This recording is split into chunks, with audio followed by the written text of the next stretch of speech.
I soloed the Summer of Suffering Destroyer with 13 different champions for scientific purposes, and now I'm here to deliver the goods. I will give you an in-depth rundown on all the relevant information you need to know for the fight, the various methods you can use to deal with it, and I will also tell you what some of the best champs to use are for each objective, ranking them based on my own experience, all those juicy statistics.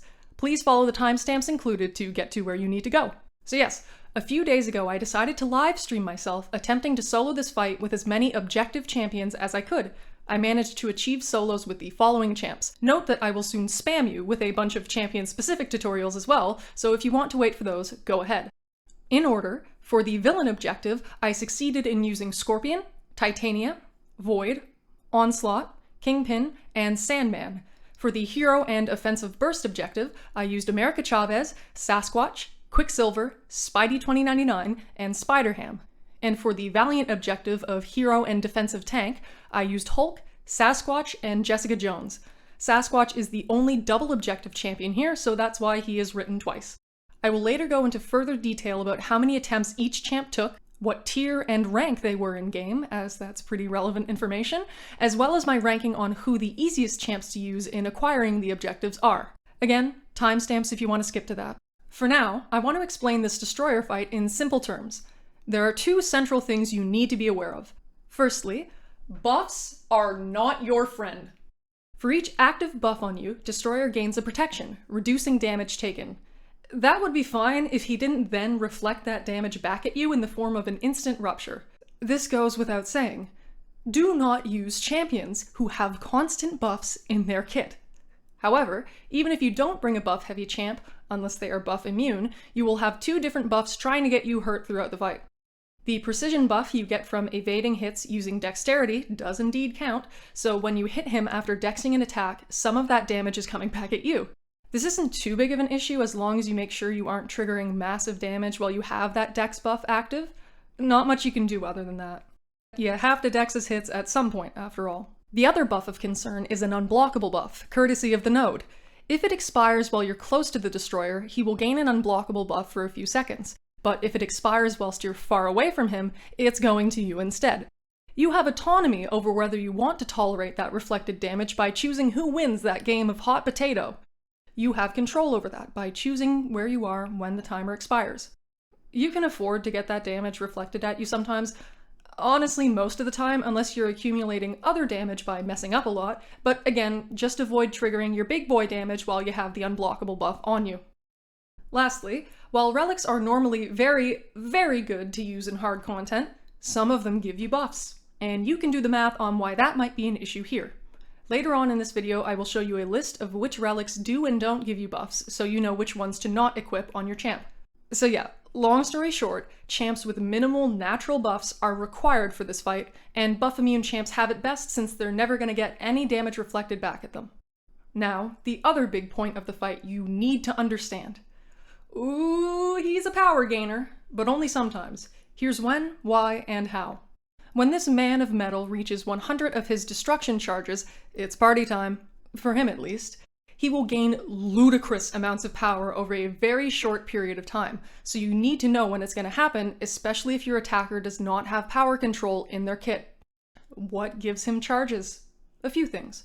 When you gain any buff, when you lose your dexterity buff, the game counts losing your dex buff as gaining a buff for some reason. Good job, Kabam.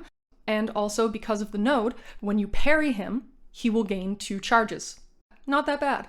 To clarify about dexing, he'll get 2 charges upon your first dex, but will not gain them during any subsequent dexes whilst you still have your precision buff active, so dex to your heart's content after the first one.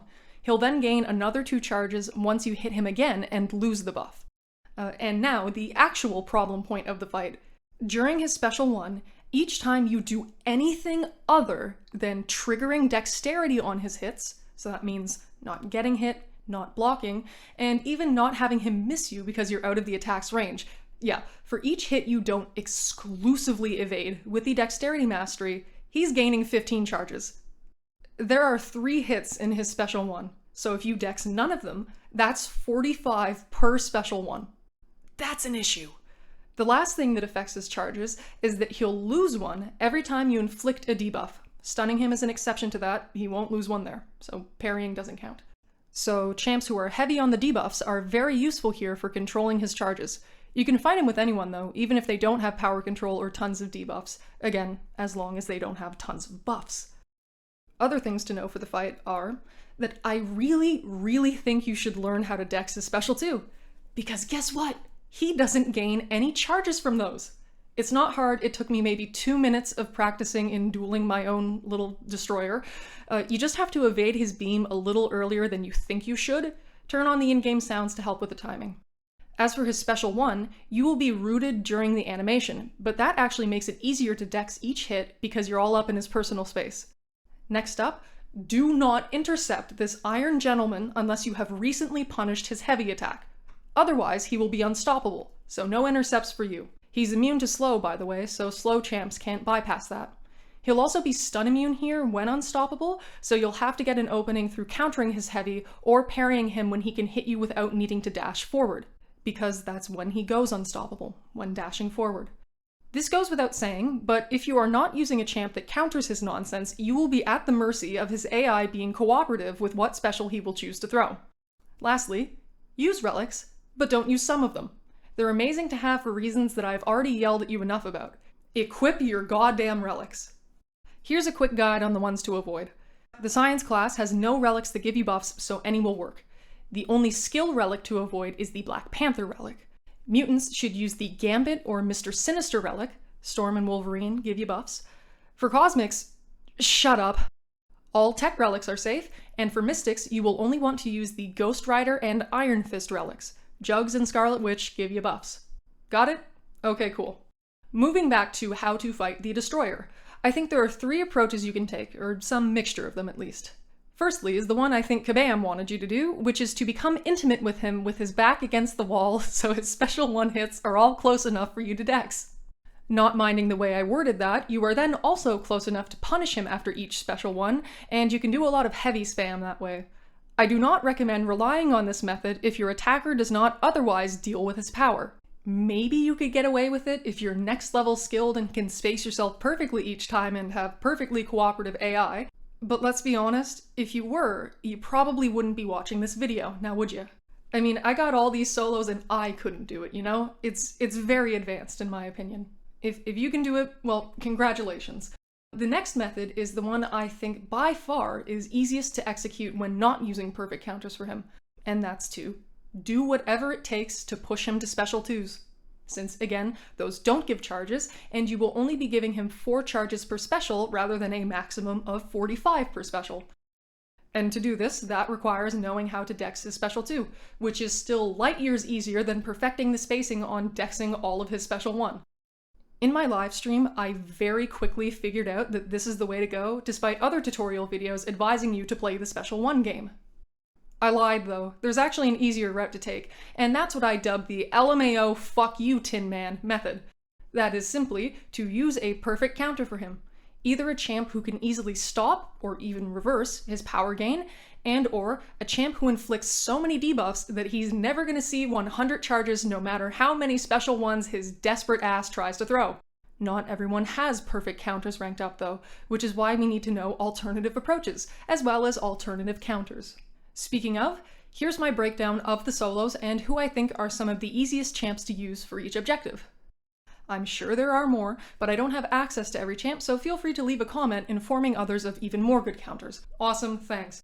Note that the more green I've made a champ, the more natural control of Destroyer's problematic mechanics they have in their kit, i.e. power control and or debuffs.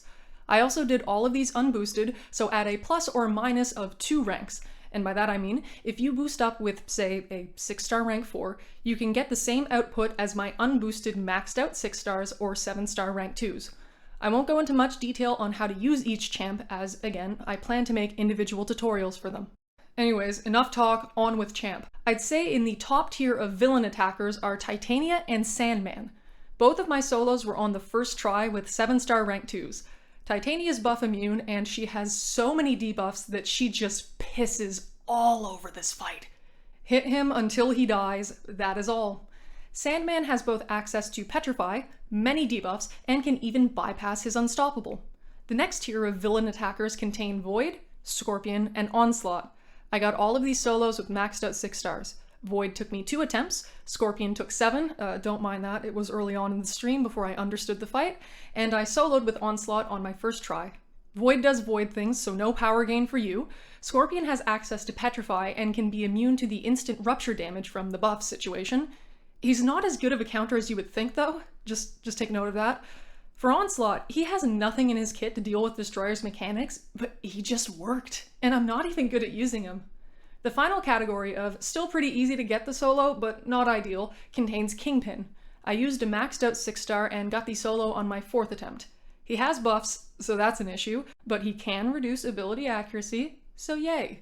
Don't bank on that always saving your ass though. Some other villains I tried but couldn't manage to acquire the solo was Spot, Absorbing Man, and Dr. Doom. I know they can do it, but it's gonna take boosting or a couple revives. They can do it though, I promise. On to the next category of the Hero and Offensive Burst objective. The 2 standout fight pissers here are Quicksilver and Spider-Man 2099. Oh my god, these guys destroy him. I soloed on the first try with my 6-star rank 4 Quicksilver despite playing terribly, and I got an easy solo on my 2nd attempt with a 6-star rank 3 Spidey 2099. Again, unboosted, and I don't even know how to play him. I hear Red Guardian is at this level as well, but I can't confirm firsthand. The next tier of soloers are Spider-Ham and America Chavez, both 7-star rank 2s in this experiment. I did it with the Ham on my first attempt despite not knowing how to play him whatsoever, and despite him seemingly having no power control in his kit. I should have made him at least light green though, since he does place a lot of debuffs. Sorry about that. He's really good for this. And America Chavez can reverse his power gain, so it's no problem. Also, she heals, and that's cool. I soloed with her on my 3rd attempt. And lastly in this category is Sasquatch. He's important to note because he's the only double objective champion you can use. He doesn't have anything in his kit to deal with Destroyer's tomfoolery, but he gets it done. I soloed with my 7-star rank 2 on my 4th attempt. Last up is the exclusive Valiant objective of Hero and Defensive Tank. This category's designated pisser is Jessica Jones. I used my 6-star rank 3 and got the solo on my 2nd attempt. She can heavily reduce his power gain, and it was just so easy. I know she's a trophy champ though, so for those who don't have access to her, I would recommend Hulk next. He was the very first champ I tried on this fight, and I got the solo on my 2nd attempt, even though I didn't actually know what I was supposed to do. It's worth noting that my Hulk is a 7-star rank 3 though. He's a big boy and he deals big boy damage, so that's about it. Goes to show just how good Jessica Jones is for this fight when my 6-star rank 3 takes the same amount of attempts as a 7-star rank 3 Hulk. Carrying on. Last up is Sasquatch again, because he also meets this objective. I already explained him, so I'll move on. I tried to solo with Immortal Hulk, couldn't get the hang of it, but I know he could do it if you either have a strong one or use a couple revives. So yes, these are the rankings if you had equal access to every champ listed here. I'd advise going with either the fight pissers in the top category of each objective, or any champ if they are the only strong one you have for a particular objective. This is a pretty easy fight given how long it normally takes me to get a few solos, so you should be fine boosting up, using any of these, and dropping a couple revives at most. I will broken records screech in your ear once more that I will be making champion-specific tutorials for this fight that go far more in depth on what rotations you should use and all of that good stuff, so if you're feeling especially helpless, stay tuned. I'll try to get all of them up whilst the event still has a week remaining. In the meantime, best of luck on your attempts, and I wish you many a merry solos. It's been me, Volatility, and now it's not. Goodbye.